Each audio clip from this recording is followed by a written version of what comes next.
I never thought I would be sitting here, in a cold, empty apartment with nothing but a suitcase to my name, wondering if the last 30 years of my life were a lie.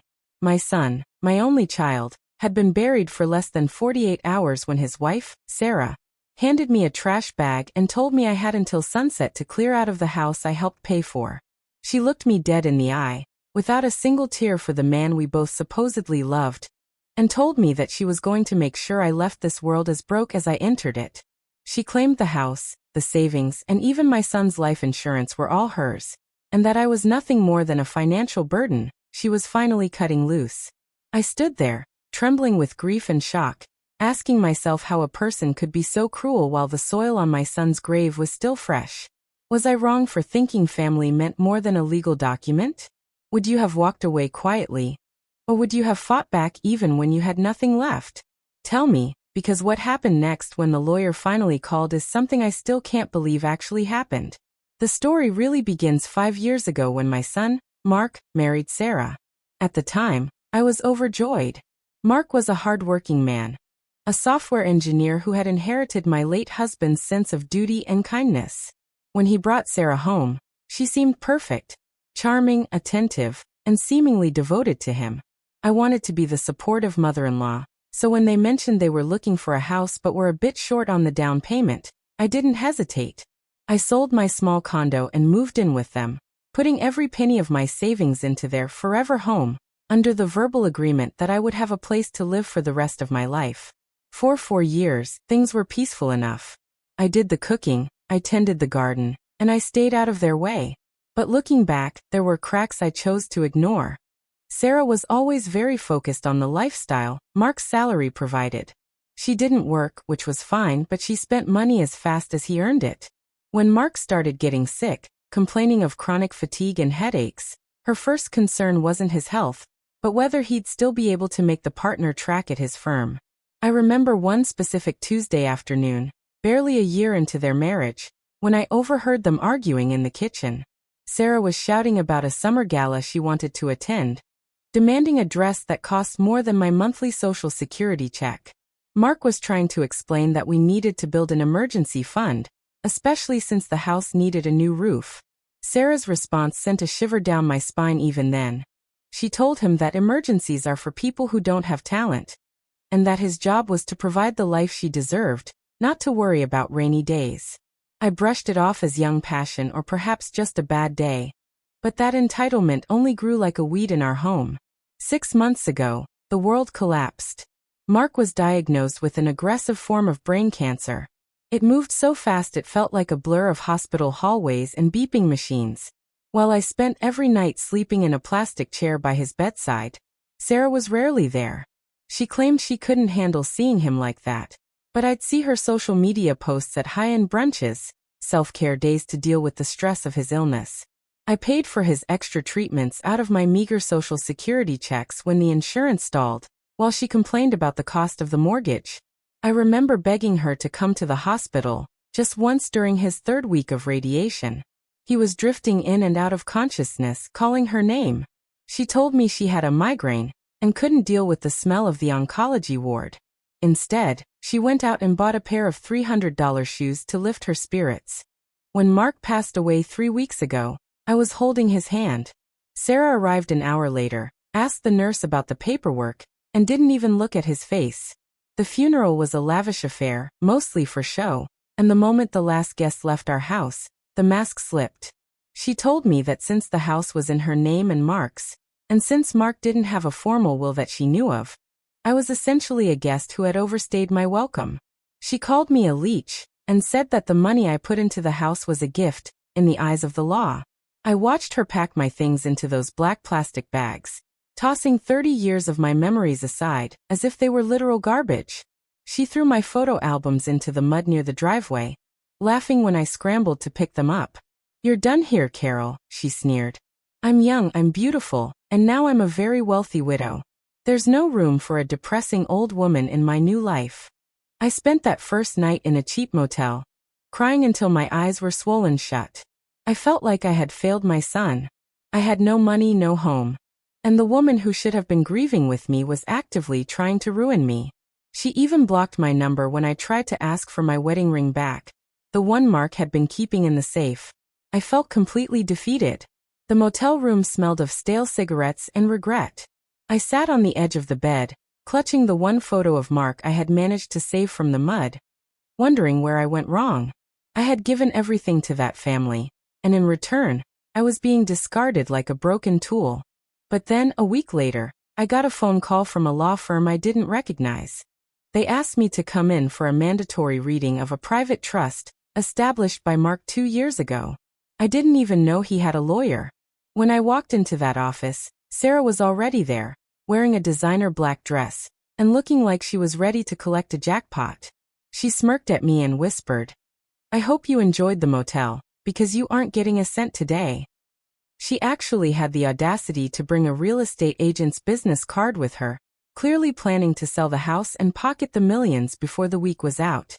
So that's where I was, standing in a mahogany-lined office, facing a woman who had stripped me of my dignity, waiting to hear if my son had truly left me with nothing. I was terrified that he had trusted her as much as I once did. Before I tell you the absolute bombshell that the lawyer dropped on that desk, I want you to stop for a second. Put yourself in my shoes. You've lost your child, your home, and your life savings. You're standing next to the person who did it to you. What would you do? Would you scream? Would you walk out? Please pause and comment below what you would have done if you were in this situation. I need to know if I was the only one feeling this level of betrayal. The lawyer, a stern man named Mr. Henderson, cleared his throat and looked directly at Sarah, then at me. He started by saying that Mark had visited him shortly after he started feeling unwell, long before the official diagnosis. Mark wasn't stupid. He had noticed Sarah's spending habits and her growing coldness. He had set up a life and legacy trust. Sarah's smirk widened as the lawyer mentioned the house. He said, "Regarding the property at 42 Oak Hill, while Sarah's name is on the deed, the mortgage was paid through a private account held by the trust." Then came the first twist. Mark had documented every single dollar I had contributed to that house as a loan to the estate, not a gift. He had kept every bank statement, every text message where Sarah acknowledged my financial help, and even a secret recording of her promising I would never be kicked out. Because Sarah had stopped making payments the moment Mark died, claiming she didn't have the funds, the trust had triggered a repayment clause. Basically, the house had to be sold immediately to pay back the loan to me plus interest. Sarah's face turned from smug to ghostly white in seconds. She started screaming that it wasn't legal, but the lawyer wasn't finished. "Actually, Mrs. Miller," Mr. Henderson said, his voice as sharp as a razor, "there's more." Mark was very thorough. He pulled out a thick folder containing photos Sarah had posted of her expensive brunches and shopping trips while Mark was dying in the hospital. He had hired a private investigator the moment he realized Sarah was neglecting her marital duties in his final months. The biggest shock was the life insurance. Mark had 2 policies. One was a small one through his work, which Sarah had already collected and spent on a new car. But the second policy, a private one worth $2 million, had a very specific beneficiary. Mark had left it all to me, but with a condition. The money was to be used to establish a foundation in his name for cancer research, with a monthly caretaker's stipend. For me, that was more than triple what Mark ever earned. But there was a bad faith clause. Mark had instructed the lawyer that if Sarah ever attempted to evict me or deny me access to my belongings, she was to be stripped of the widow's allowance he had originally set aside for her in the trust. Since she had already kicked me out and changed the locks, which the lawyer had documented via the motel receipt and my police report for a wellness check, she was now entitled to absolutely nothing.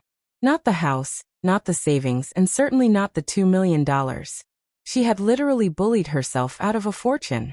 Sarah began to wail, a sound that was less about grief and more about the loss of her gilded cage.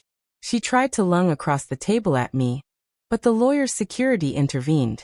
She looked pathetic, her designer dress suddenly looking like the costume of a villain who had been caught.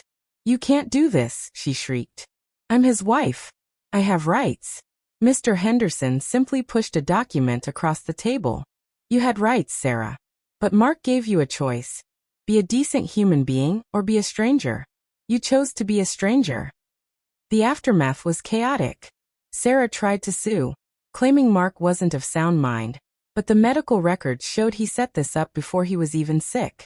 In fact, he had taken a cognitive test on the very day he signed the trust just to ensure she couldn't pull that stunt. She ended up having to sell the car she bought and moved into a tiny studio apartment. The very kind of dump she told me I deserved. I heard she's working 3 jobs now just to keep the lights on. A far cry from the gala dresses and champagne brunches she thought were her birthright. I, on the other hand, moved into a beautiful, modest cottage near the cemetery where Mark is buried. I started the Mark Miller Research Foundation. And every day I feel like I'm honoring the man he was. The foundation has already funded 2 new clinical trials. And I spend my weekends volunteering with families who are going through the same heartbreak we did. I even managed to recover my wedding ring. The lawyer had forced Sarah to return it as part of the settlement, along with every single photo album she had thrown in the mud. He knew what she was before I did. And he protected me even when he wasn't here to hold my hand. It wasn't about the money in the end. It was about the fact that my son loved me enough to make sure no one could ever throw me away like trash. I realize now that Mark's final months weren't just about fighting cancer. They were about fighting for me. He spent his limited energy making sure I would be safe, knowing that the woman he married had a heart of stone. Looking back, I realized that some people only love you as long as you're a utility to them. Sarah didn't love Mark. She loved the security he provided. And she didn't hate me. She just saw me as an obstacle to her greed. This whole experience taught me that justice doesn't always come fast, but when it does, it's poetic. I sometimes sit on my porch and watch the sunset, thinking about how close I came to losing everything. It's a terrifying thought, but it makes the peace I have now feel so much sweeter. If you've ever felt like the world was against you, just remember that the truth has a way of coming out when people think they've already won. Karma is a slow-moving train, but it always arrives on time at the station it's meant for. Like this video if you were on my side and think Sarah got exactly what she deserved. If you want to hear more stories of karma and family drama, make sure to hit that subscribe button and turn on notifications. I want to hear your final thoughts on this whole mess in the comments. Did Mark go too far, or was this the perfect revenge? Is there someone in your life who needs to hear this story today? Share it with them. I'll see you all in the next story.